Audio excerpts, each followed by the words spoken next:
Day 8. ఎన్నో రకాల భోజనాలు, షోస్, గ్యాడ్జెట్స్ ఇలా అంతులేనివన్నీ మీ అరచేతిలో ఉన్న ఫోన్లో దొరుకుతాయి. వాటిని స్క్రోల్ చేస్తున్నప్పుడు అవన్నీ పొందగలిగినా కూడా ఏదో లోటుగా అనిపించిందా?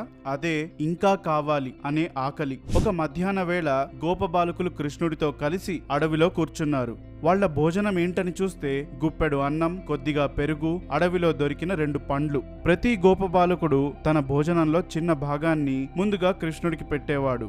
ఆయన ప్రతి ముద్దను రుచి చూస్తుంటే వాళ్ళు నవ్వేవారు.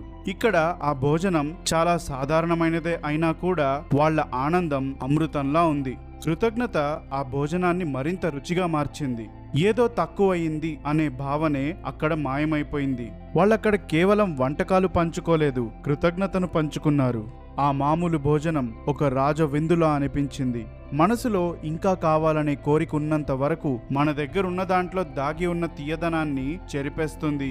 కాబట్టి ఈసారి నుంచి మీరేదైనా స్నాక్ తినే ముందు, ఏదైనా కొనే ముందు, ఆఖరికి ఈ మొబైల్లో స్క్రోల్ చేసే ముందు కూడా ఒక్క క్షణం ఆగండి. ప్రస్తుతం మీరు సంతోషంగా ఉన్న 3 విషయాలను గుర్తు చేసుకోండి.